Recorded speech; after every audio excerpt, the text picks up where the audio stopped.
को समय दिया है। हम सब लोग अपने बीच में पूज्य योगी आदित्यनाथ जी को पाकर गर्वान्वित महसूस कर रहे हैं। आदरणीय महाराज जी का पीलीभीत जनपद में पीलीभीत घरापुर अवतरण हुआ है। आज इस प्रबुद्ध वर्ग के सम्मेलन में उनका भाग समाप्त होगा। आदरणीय महाराज जी हमारे बोलिए भारत माता की, भारत माता की।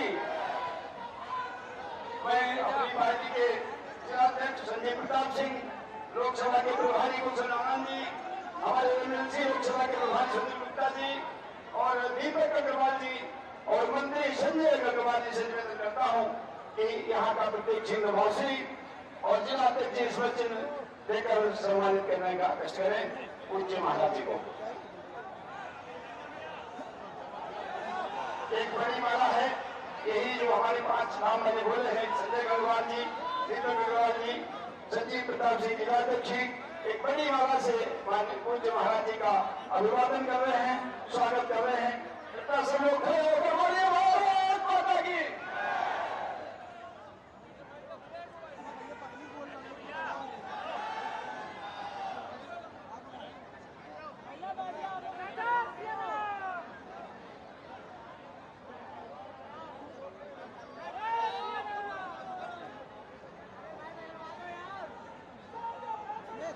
जिलाध्यक्ष निवेदन करूंगा कि वो स्मृति चिन्ह अपनी टीम के साथ हमारे लोकसभा के प्रभारी, लोकसभा के संयोजक, जिले के प्रभारी एक भाव से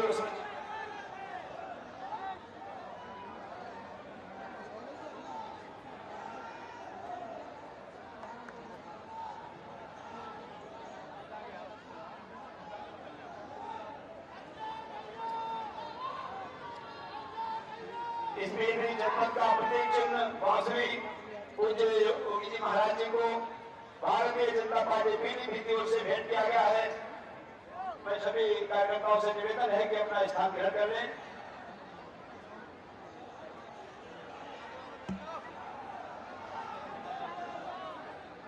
गुरुभाग सिंह जी हमारे जिला पंचायत अध्यक्ष पति हैं, ये सरदार मंची सिंह जी हैं। कृपया अपना स्थान ग्रहण कर लीजिए, आगे का कार्यक्रम प्रारंभ किया जा सके।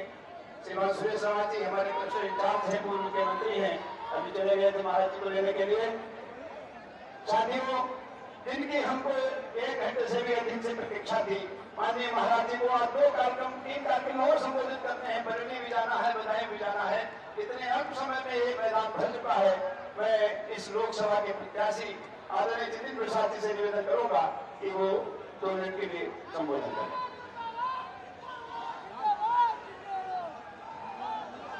बहुत बहुत धन्यवाद। आज यहाँ पीलीभीत की नगरी में इस प्रबुद्ध सम्मेलन में मैं स्वागत करता हूँ आपकी तरफ से उत्तर प्रदेश के यशस्वी मुख्यमंत्री आदरणीय योगी आदित्यनाथ जी का, कि उनका यहाँ पीलीभीत में आगमन हुआ है। यहाँ प्रदेश उपाध्यक्ष संतोष सिंह जी, हमारे क्लस्टर प्रभारी सुरेश राणा जी, जिलाध्यक्ष संजीव प्रताप जी, हमारे साथी मंत्री संजय सिंह गंगवार जी, जिला प्रभारी गुलशन आनंद जी,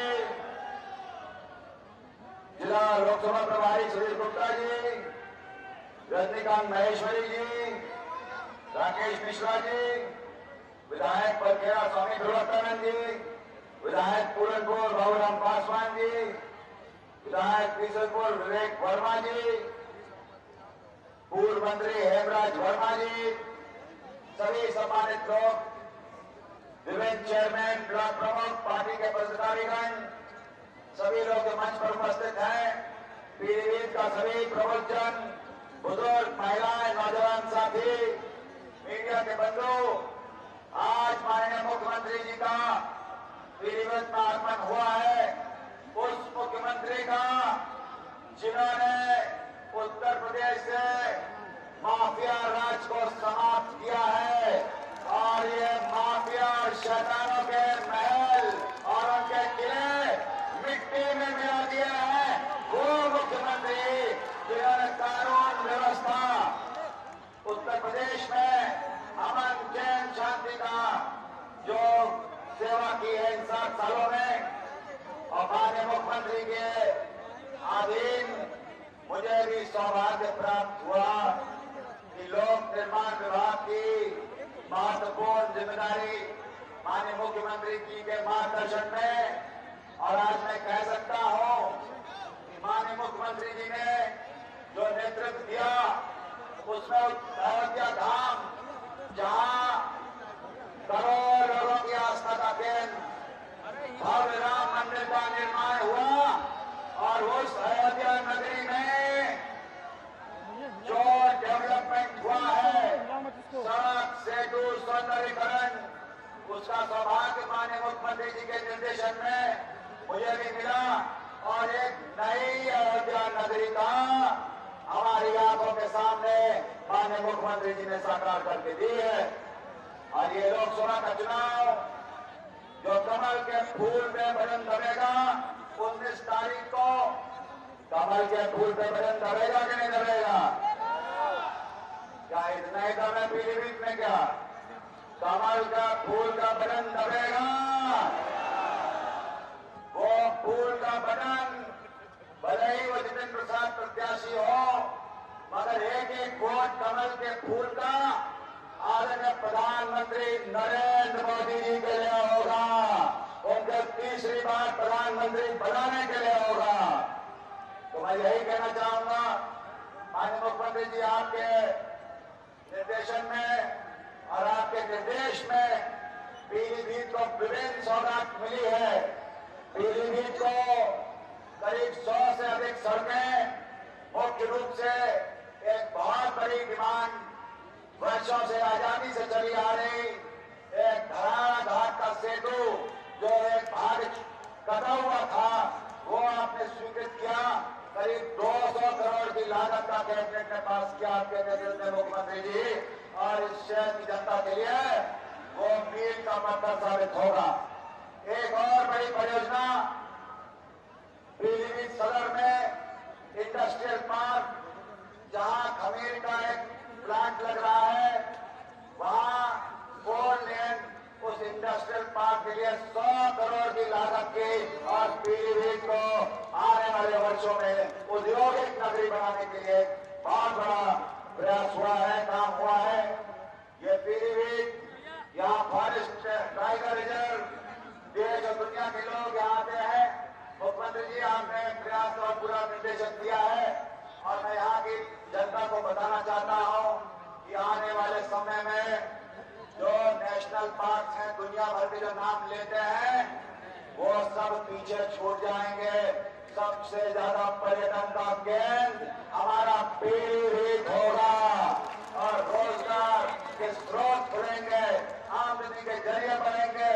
और साथ ही साथ मुख्यमंत्री जी ने यह भी निर्देश दिए हैं कि जो लोग बाढ़ के कारण परेशानी, जिनको जान माल का खतरा रहता है, उन गांवों में भी विशेष सुरक्षा के इंतजाम करते हुए, पूरा प्रयास करते हुए उत्तर प्रदेश सरकार माननीय मुख्यमंत्री जी उनको भी सेफ्टी और सिक्योरिटी देगी, ताकि बाढ़ से कोई भी ग्रामीणों को किसी तरीके की भी जान माल का खतरा ना रहे। मैं ज्यादा नहीं बोलूंगा, अभी मुख्यमंत्री जी को सभी को सुनना है, मगर यहाँ मुख्यमंत्री जी ने, क्योंकि मैंने काम किया है मुख्यमंत्री जी के अधीन, और मैंने देखा है कितनी रुचि ली है। ये पीलीभीत का मेडिकल कॉलेज अगर आज बन के तैयार है, तो साल मुख्यमंत्री योगी आदित्यनाथ जी की देन है, जो इतनी बड़ी सौगात यहाँ पर मिली है। बीसलपुर का बस अड्डा, तमाम ऐसी परियोजनाएं जो यहाँ बनी है, और मैं कह सकता हूँ इस चुनाव में माननीय प्रधानमंत्री जी का तीसरा कार्यकाल निर्णायक होगा कि डबल इंजन दिल्ली का, मोदी जी का, और उत्तर प्रदेश में योगी जी का ऐसे ऐसे काम, ऐसी ऐसी परियोजनाएं जिसकी आप कल्पना भी नहीं कर सकते सजोई जा रही है। निर्णायक होगा इस देश के लिए मोदी जी का तीसरा कार्यकाल। और यहाँ इस जिले में, इस क्षेत्र में मुख्यमंत्री जी बंगाली समाज के बहुत लोग यहाँ प्रवास करते हैं, और सरकार ने आप जब जो CAA हम लोगों ने पास कराया है, तो उनको पहचान के लिए एक बहुत बड़ी उनके लिए ये परियोजना और उनके सुविधा के लिए होगी। सिख समाज यहाँ सबसे ज्यादा उत्तर प्रदेश में है, उनके लिए भी आपके निर्देश में जो आपने रख किया है, उनके हितों की रक्षा के लिए पूरी तरीके से सरकारें दोनों दिल्ली और उत्तर प्रदेश की पूरी तरीके से आप लोगों के लिए है। यहाँ प्रबुद्धजन है, आप लोगों से यही निवेदन करूंगा कि आने वाले 15 दिनों में आप समाज को दिशा देते हैं, आपका प्रभाव, आपकी सोच, आपके विचार नीचे तक पहुंचते हैं, जन जन तक पहुंचते हैं। इस समय है आपको कर्तव्य निभाने का, राष्ट्र के निर्माण में योगदान देने का, प्रधानमंत्री जी के हाथों को मजबूत करने का और भारत की गरिमा बढ़ाने का। इसी के साथ धन्यवाद दूंगा। माननीय मुख्यमंत्री जी, आपने विशेष समय निकाला, पीलीभीत आए और मैं उम्मीद करूंगा आज आप पीलीभीत में हैं, आने वाले समय में एक और 2 बार आप और समय निकाल के हम लोगों को आशीर्वाद प्रदान करेंगे। बहुत बहुत धन्यवाद। साथियों, भारत में ही नहीं पूरी दुनिया में उत्तर प्रदेश राज्य को मॉडल स्थापित कर देने वाले गोरक्षपीठाधीश्वर उत्तर प्रदेश में मुख्यमंत्री के रूप में धर्म राज्य की स्थापना करने वाले पूज्य योगी आदित्यनाथ से मेरा निवेदन है कि आज हम सब लोगों का मार्गदर्शन करें। पूज्य योगी आदित्यनाथ जी महाराज।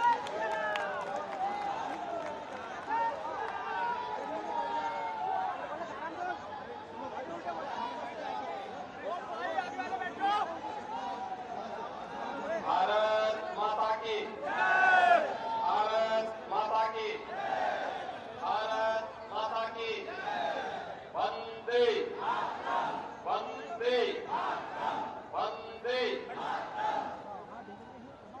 उत्तर प्रदेश सरकार में मंत्रिमंडल के मेरे वरिष्ठ सहयोगी,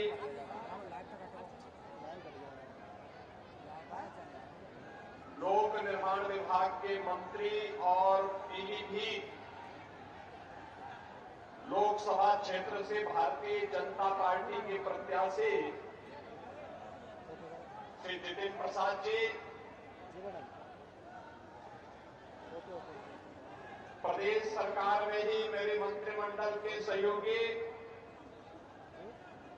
और इसी पीलीभीत से विधायक श्री संजय गंगवार जी,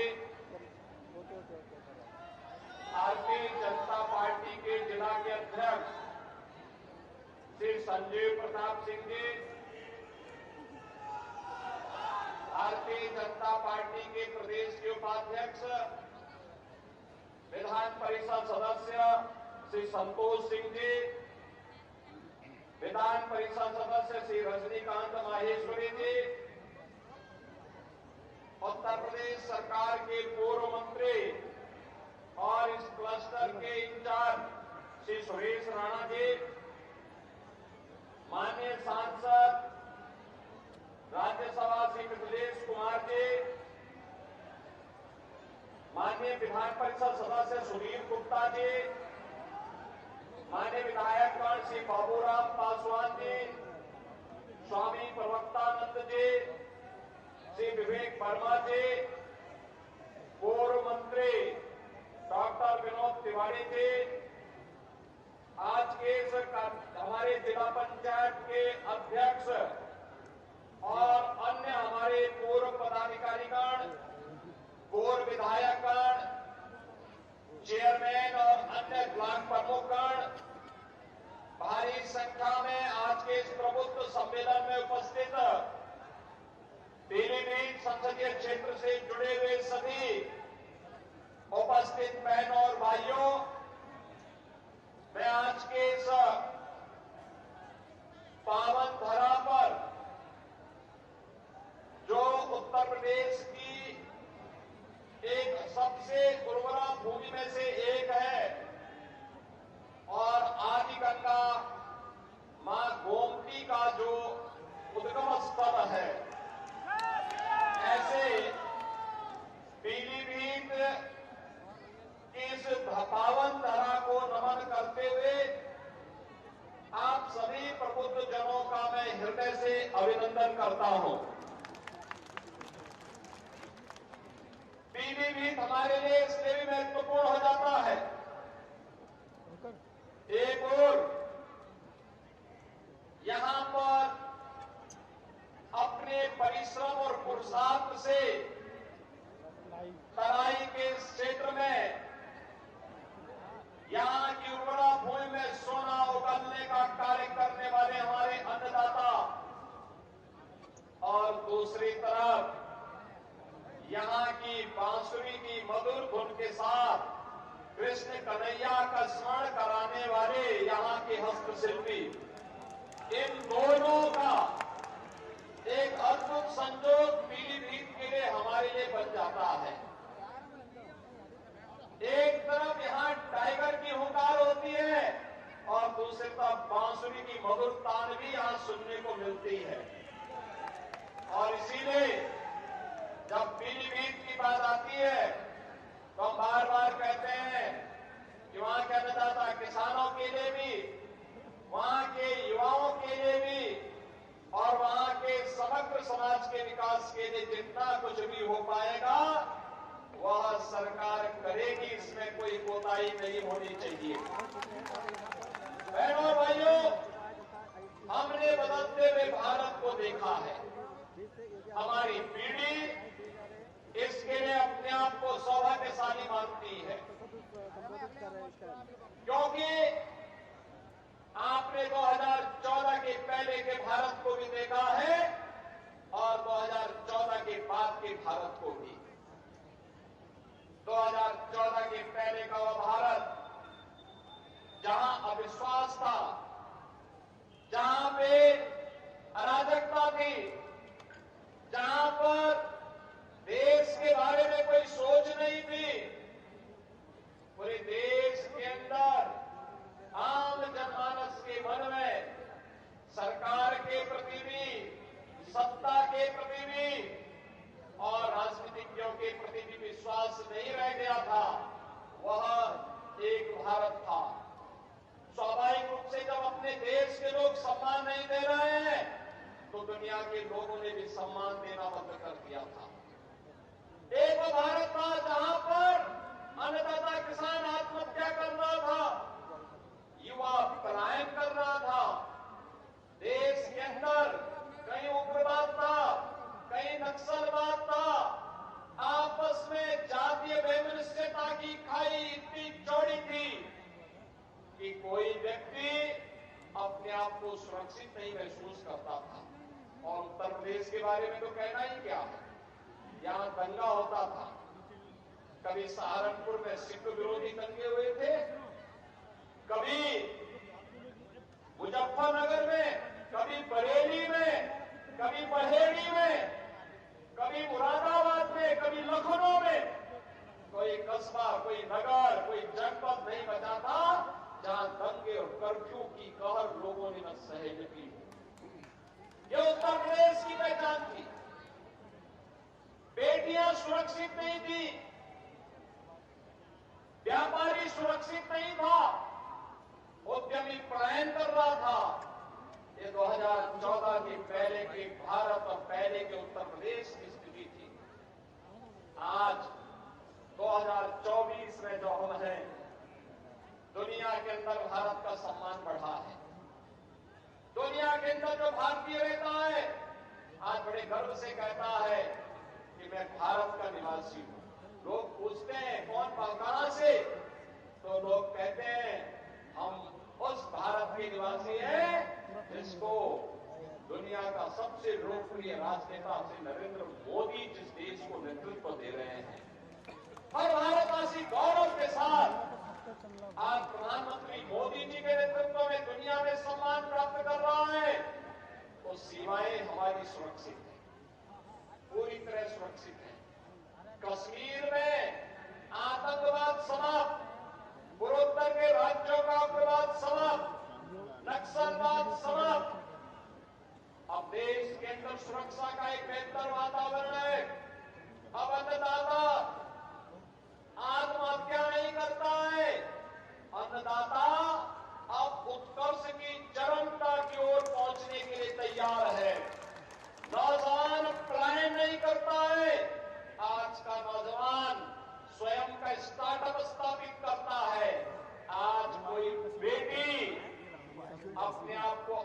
सुरक्षित महसूस नहीं करती है, बल्कि अब वह फाइटर पायलट बनकर के भारत की सुरक्षा का सिंहनाद करने के लिए अपने आप को तैयार करती है। बहनों और भाइयों, यह बदले हुए भारत की तस्वीर है। और उत्तर प्रदेश में कानून व्यवस्था है चुस्त दुरुस्त, क्योंकि उत्तर प्रदेश के अंदर है अपराधी और माफिया पस्त। हमने इसको पस्त किया तो उत्तर प्रदेश में बेटी और व्यापारी के साथ साथ पूरा उत्तर प्रदेश दंगा से मुक्त हो गया। जो कार्य कभी नहीं हो पाया था, मोदी जी के 10 वर्ष के कार्यकाल के अंदर हमने उत्तर प्रदेश के अंदर उन कार्यों को जमीनी धरातल पर और देश के अंदर जमीनी धरातल पर होते हुए देखा है। एक नए भारत का हम दर्शन कर रहे हैं, एक ऐसा भारत जिसमें सुरक्षा भी है तो समृद्धि भी है, जिसमें नौजवान के लिए आजीविका है तो आम जन की आस्था के लिए सम्मान भी है, जहां पर कर्फ्यू तो पूरी तरह बंद हुआ है, लेकिन कावड़ यात्रा धूमधाम से ले जाने की तैयारी भी चल रही है। बहनों और भाइयों, ये उत्तर प्रदेश और ये देश आज अपनी विरासत और विकास की एक नई यात्रा के साथ आगे बढ़ रहा है। याद रखना, विरासत को विस्मृत करके कोई देश एक लंबी यात्रा आगे तय नहीं कर सकता। आज भारत अपनी विरासत और विकास दोनों में बेहतर समन्वय बनाकर के कार्य कर रहा है। आज उसी का परिणाम है, हाईवे बन रहे हैं, रेलवे की बेहतर कनेक्टिविटी हो रही है, मेट्रो लाइन बिछाए जा रहे हैं, IIT, IIM, IIT, एम्स जैसे संस्थान बन रहे हैं। 1 डिस्ट्रिक्ट 1 मेडिकल कॉलेज के लक्ष्य को प्राप्त किया जा रहा है। आपका पीलीभीत जनपद भी तो 1 डिस्ट्रिक्ट 1 मेडिकल कॉलेज के कारण आज मेडिकल कॉलेज प्राप्त किया है। बहनों और भाइयों, पीलीभीत में मेडिकल कॉलेज हो, ये सपना था, लेकिन आज ये सपना साकार हुआ। मैं आपको बधाई देता हूं और इसका श्रेय हमारे मंच में बैठे हुए जनप्रतिनिधियों का जाता है, जिन्होंने लगातार प्रयास किया। आज यहाँ पे सड़क के लिए जो भी प्रस्ताव श्री जितेंद्र प्रसाद जी के सामने आए थे, पुल और सड़क के सारे प्रस्तावों को इन्होंने यहाँ पे पूरी तरह स्वीकृत करके विकास की नई धारा के साथ पीलीभीत को आगे बढ़ाने का कार्य किया। और यही नहीं, जहां यहाँ पर्यटकों के लिए इको टूरिज्म के बेहतरीन डेस्टिनेशन के लिए पीलीभीत को आगे बढ़ाने का कार्य सरकार कर रही है। चूंकि मैं पिछले दिनों में स्वयं ही आया था, वहीं साथ ही साथ यह भी सुनिश्चित किया गया कि वन्य जीव और मानव के संघर्ष को रोकने के लिए जिन किसानों की जमीन जंगल के बीच में पड़ रही है, वहां पर हम इलेक्ट्रिक फेंसिंग की कार्रवाई करते हुए जंगली जानवरों से किसानों को बचाने के लिए व्यवस्था भी करेंगे। और अगर जनहानि होती है तो हम इसे आपदा की श्रेणी में लेकर के उन अन्नदाता किसानों के लिए मुआवजे और कंपनसेशन की व्यवस्था भी करेंगे। हमारी सरकार उसको कर चुकी है, लागू कर चुकी है। बहनों और भाइयों, आज अन्नदाता किसान के लिए प्रधानमंत्री फसल बीमा योजना से लेकर के प्रधानमंत्री किसान सम्मान निधि तक ये योजनाएं उनके स्वागत के लिए सदैव तैयार रहती है। आज नौजवान के लिए स्टार्टअप और स्टैंडअप से लेकर के उसकी आजीविका और निवेश के माध्यम से लाखों नौकरी और रोजगार की संभावना उसके स्वागत के लिए तैयार बैठी हुई है। आज बेटी के जन्म लेने से लेकर के उसके शादी ब्याह तक के योग्य बनने तक उसके लिए मुख्यमंत्री कन्या सुमंगला योजना, प्रधानमंत्री मातृ वंदना योजना, बेटी बचाओ बेटी पढ़ाओ जैसी योजनाएं और तमाम ऐसी योजनाएं हैं, मुख्यमंत्री सामूहिक विवाह की योजनाएं, तमाम ऐसी योजनाएं हैं सुरक्षा के लिए तैयार बैठी हुई है। हमने व्यापारी को व्यापारी कल्याण बोर्ड के माध्यम से 10 लाख रुपए की सुरक्षा बीमा का कवर दिया है, तो एमएसएमई उद्यमी को भी हमने 5 लाख रुपए की सुरक्षा बीमा का कवर उपलब्ध करवाया है। और यही नहीं, हमने निजी क्षेत्र में भी औद्योगिक पार्क विकसित करने के लिए प्लेस योजना को आगे बढ़ाने का कार्य किया है, जिसका लाभ आपका पीलीभीत जनपद भी ले रहा है। बहनों और भाइयों, एक तरफ सरकार के द्वारा बनाया गया बोर्ड उत्तर प्रदेश को आज देश का रेवेन्यू सरप्लस स्टेट के रूप में स्थापित करता है, वहीं प्रधानमंत्री मोदी जी के नेतृत्व में भारत दुनिया की सबसे बड़ी अर्थव्यवस्था के रूप में स्थापित होते हुए आगे बढ़ रहा है। आपने देखा होगा जब 2014 में मोदी जी ने देश की बागडोर संभाली थी, तो बहनों और भाइयों, उस समय भारत दुनिया का 11वीं अर्थव्यवस्था के रूप में जाना जाता था। भारत उस समय एक पिछड़ू देश के रूप में जाना जाता था, और मोदी जी के नेतृत्व में दुनिया की प्रतिस्पर्धा में आगे बढ़ते हुए आज भारत दुनिया का 5वीं बड़ी अर्थव्यवस्था है। और इसीलिए हम लोग आए हैं, मोदी जी को तीसरा कार्यकाल दीजिए। मात्र 3 वर्ष में ही भारत दुनिया की तीसरी बड़ी अर्थव्यवस्था के रूप में स्थापित होगा।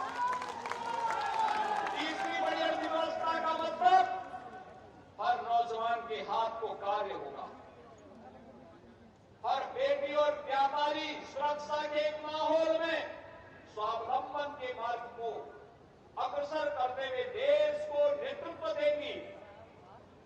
अन्नदाता किसान कई गुना आमदनी के साथ कार्य करते हुए देश के विकास में अपनी भूमिका का निर्वहन करेगा। और इन सब कार्यों की दृष्टि से आज हम सब आपके बीच में आए हैं। ये जो चुनाव चल रहे हैं, यह चुनाव बहनों और भाइयों केवल चुनाव नहीं है, ये चुनाव तो फैमिली फर्स्ट बनाम नेशन फर्स्ट के बीच में होने जा रहा है। याद करिए, सपा हो या कांग्रेस, उनकी ओर से उस पार्टी का अध्यक्ष केवल एक खानदान का ही व्यक्ति हो सकता है। और यहां पे मोदी जी के बारे में जब चर्चा करते हैं, एक सामान्य गरीब परिवार से निकल करके पूरा जीवन देश के लिए समर्पित करते हुए उनके लिए 140 करोड़ का भारत ही उनका परिवार है। ये मोदी जी के कारण आज भारत के बारे में एक दृष्टिकोण बन रहा है। और इसीलिए जब ये चुनाव की बात आ रही है तो फैमिली फर्स्ट बनाम नेशन फर्स्ट, अपने परिवारवादियों को वोट देना है या देश के बारे में सोचने वाले लोगों को वोट देना है। और देश के बारे में सोच को अगर हम आगे बढ़ाते हैं तो ऐसे सुरक्षित और खुशहाल माहौल में आगे बढ़ने का एक अवसर हमें प्राप्त होता है। ये चुनाव माफिया राज बनाम कानून के राज में चुनाव है। सपा, कांग्रेस, बसपा के लोग आएंगे तो फिर माफिया राज भी साथ लेके आएंगे। और भारतीय जनता पार्टी कानून के राज में विश्वास करती है, कानून के राज को स्थापित करने में विश्वास करती है और उसको प्रभावी ढंग से लागू करती है। ये चुनाव भ्रष्टाचार बनाम जीरो टॉलरेंस पर चुनाव हो रहा है। भ्रष्टाचारी गरीब का ऐसे हड़पते रहेंगे, गरीब का हिस्सा ऐसे हड़पते रहेंगे कि और भ्रष्टाचारियों के स्थान जेल में होनी चाहिए। यह तय करने के लिए इस प्रकार की इच्छा शक्ति की सरकार चाहिए और यह कार्य भारतीय जनता पार्टी के नेतृत्व में ही होगा। यह चुनाव तुष्टीकरण बनाम सबका साथ और सबके विकास का चुनाव होगा। तुष्टीकरण जातिवाद मजहब के आधार पर जिस प्रकार का भेदभाव होता था, चेहरा देखकर के योजनाओं का लाभ दिया जाता था, लेकिन भारतीय जनता पार्टी ने मोदी जी के नेतृत्व में भारतीय जनता पार्टी की सरकार ने सबका साथ और सबके विकास के माध्यम से हर व्यक्ति को अपने साथ जोड़ने का काम किया है। योजना का लाभ सबको, सुरक्षा सबको, गरीब कल्याणकारी योजनाओं का लाभ सबको, लेकिन तुष्टीकरण किसी का नहीं। और भाइयों बहनों, ये चुनाव स्वार्थ के परिवार और मोदी के परिवार के बीच भी है। मोदी का परिवार 140 करोड़ का भारत मोदी जी का परिवार है। स्वार्थ का परिवार आपने देखा होगा, चाहे वह कांग्रेस हो या सपा हो, ये सब स्वार्थ का परिवार है। ये चुनाव जातिवाद बनाम गरीब कल्याण का होगा। आप सोचो, 80 करोड़ लोगों को देश के अंदर फ्री में राशन मिलता है, 60 करोड़ गरीबों को फ्री में देश के अंदर 5 लाख रुपए की स्वास्थ्य बीमा का कवर मिल रहा है, 15 करोड़ गरीबों को यूपी के अंदर राशन की सुविधा का लाभ मिल रहा है, 10 करोड़ गरीबों को यूपी के अंदर स्वास्थ्य बीमा का आयुष्मान भारत की योजना का लाभ मिल रहा है। देश के अंदर 12 करोड़ से ज्यादा किसानों को प्रधानमंत्री किसान सम्मान निधि का लाभ मिल रहा है। 4 करोड़ गरीबों को सिर ढकने के लिए एक छत उपलब्ध हुई है। 2.5 करोड़ गरीबों को देश के अंदर फ्री में बिजली के कनेक्शन मिले हैं। 10 करोड़ गरीबों को देश के अंदर उज्ज्वला योजना में फ्री में रसोई गैस के कनेक्शन उपलब्ध हुए हैं। और इसीलिए बहनों भाइयों, एक तरफ एक जातिवादी लोग थे जो जाति के नाम पर सामाजिक ताने बाने को छिन्न भिन्न करते थे, और दूसरी तरफ मोदी जी के नेतृत्व में हर गांव, हर गरीब को विकास के साथ जोड़ते हुए शासन की योजनाओं का लाभ बिना भेदभाव के उपलब्ध कराने वाली सरकार है। यह चुनाव एक तरफ विकास की रफ्तार को आगे बढ़ाने वाली सरकार है, और दूसरी तरफ देश के खिलाफ षड्यंत्र करने वाले तत्वों के बीच में होने जा रहा है। और इसीलिए आज के इस अवसर पर मैं आप सबके बीच में आया हूं आपसे अपील करने के लिए। हमें तय करना है। आपने सपा और बसपा के कार्यकाल को भी देखा है, कभी युवाओं को रोजगार नहीं दे पाते थे, उनके हाथों में तमंचे लहराते थे। हमने उन युवाओं के हाथ में टैबलेट देने का काम किया है। टैबलेट आप सब जानते हैं, वे कर्फ्यू लगाते थे। हमने कर्फ्यू नहीं, हमने कर्फ्यू मुक्त उत्तर प्रदेश बना करके इसमें कावड़ यात्रा चलाने का काम किया है। और इसीलिए बहनों भाइयों, वे आस्था के साथ खिलवाड़ करते थे, अराजकता फैलाते थे। 500 वर्षों का इंतजार करते हुए अयोध्या में रामलला का भव्य मंदिर के निर्माण का कार्य मोदी जी के नेतृत्व में आज संपन्न हो चुका है। जो कार्य कभी नहीं हुआ, मोदी जी के नेतृत्व में भारत उन कार्यों को आगे बढ़ाते हुए तेजी के साथ दुनिया के अंदर एक नए स्थान को अग्रसर करते हुए आगे बढ़ रहा है। और आज इसीलिए हम सब आए हैं आपके पास कहने के लिए कि मोदी जी की गारंटी के कारण ये सब संभव हो पाया है। बहनों भाइयों, मोदी की गारंटी का मतलब, मोदी की गारंटी का मतलब देश के अंदर 12 करोड़ किसानों को प्रधानमंत्री किसान सम्मान निधि की सौगात। मोदी की गारंटी का मतलब देश के अंदर 4 करोड़ गरीबों को सिर ढकने के लिए प्रधानमंत्री आवास योजना का उपहार। मोदी की गारंटी का मतलब देश के अंदर 10 करोड़ गरीब महिलाओं के लिए प्रधानमंत्री उज्ज्वला योजना में रसोई गैस के कनेक्शन की सौगात। मोदी की गारंटी का मतलब 12 करोड़ गरीबों के घर में एक शौचालय की सौगात। मोदी की गारंटी का मतलब देश के अंदर 80 करोड़ गरीबों को फ्री में राशन का उपहार। मोदी की गारंटी का मतलब 60 करोड़ देशवासियों को फ्री में 5 लाख रुपए की स्वास्थ्य बीमा का कवर। और इसलिए हम सबको तय करना है, हम सबको तय करना है, हमें इस देश के अंदर फिर से सुरक्षा देने वाली, देश को समृद्धि की नई ऊंचाई तक पहुंचाने वाली, देश के अंदर बिना भेदभाव के गरीब कल्याणकारी योजनाओं को सबका साथ और सबके विकास के भाव के साथ प्रभावी ढंग से लागू करने वाली ऐसे ही सरकार चाहिए। और इसलिए देश के अंदर आवाज आ रही है एक ही आवाज है। बड़े फैसले कर रहे हैं इंतजार, फिर एक बार, फिर एक बार, फिर एक बार, अब की बार, अब की बार। और इसलिए बहनों और भाइयों, मैं आप सभी प्रबुद्ध जनों के पास आया हूं। हमने आपको एक ऐसा प्रत्याशी दिया है जो प्रदेश सरकार में एक बड़े मंत्रालय का संचालन कर रहे हैं, जिनके पास विकास के कार्यक्रमों को आगे बढ़ाने का एक विजन है, जो सहज है, सरल है और पीलीभीत वासियों के लिए अपरिचित नहीं है। वे भी पीलीभीत के ही रहने वाले हैं, पीलीभीत के ही रहने वाले हैं और आप कभी भी उनके यहां जा सकते हैं। कोई बंधन नहीं, कोई दुराव नहीं, किसी से बैर नहीं, व्यवहार कुशल है, सबको गले लगाने वाले हैं।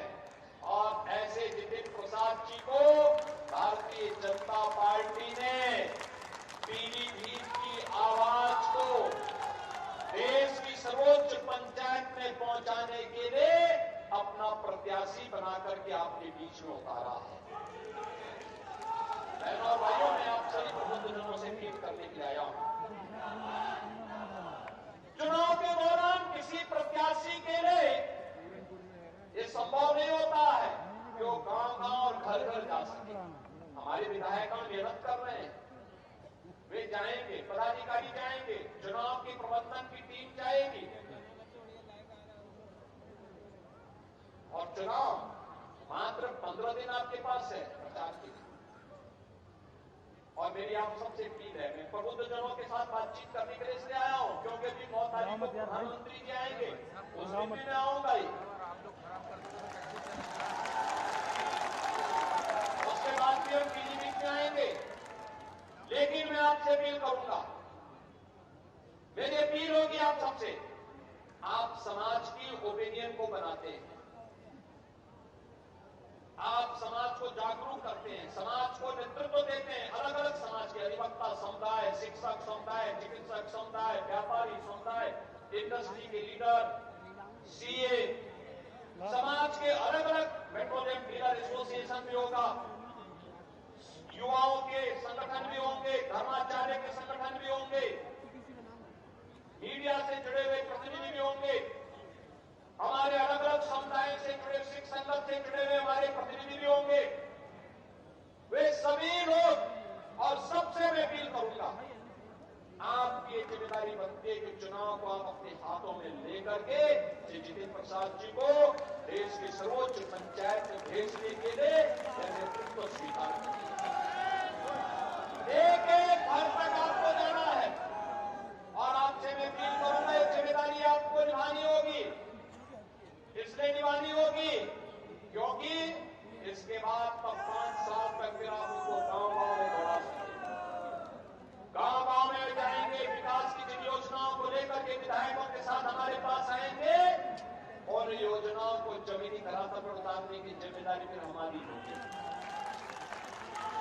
और बहनों भाइयों, इसीलिए हम लोग आपके पास आए हैं आपसे कहने के लिए, ये ओपिनियन बनाने के लिए अभी से आप निकल पड़िए, जाति के आधार पर नहीं, पार्टी के आधार पर नहीं, किसी अन्य मत और मजहब के आधार पर नहीं, हमें तो राष्ट्रवाद और विकास के लिए, विरासत और विकास के इस बेहतर समन्वय को आगे बढ़ाने के लिए हमें पीलीभीत को उसका सही स्थान दिलाना है, जिसका वह अधिकारी बनता है, जिस पर उसका अधिकार बनना है। पीलीभीत को एक आदर्श जनपद और संसदीय क्षेत्र के रूप में आगे बढ़ाने के लिए जितिन प्रसाद जी के लिए आप सभी अभी से प्राणपण से जुटेंगे इस विश्वास के साथ। मैं आप सभी प्रबुद्ध जनों का हृदय से अभिनंदन करता हूं। भारतीय जनता पार्टी के कार्यकर्ताओं का भी हृदय से अभिनंदन करता हूं और विश्वास व्यक्त करता हूं कि 19 अप्रैल को जब मतदान होगा तो पीलीभीत एक तरफा दिखना चाहिए। यही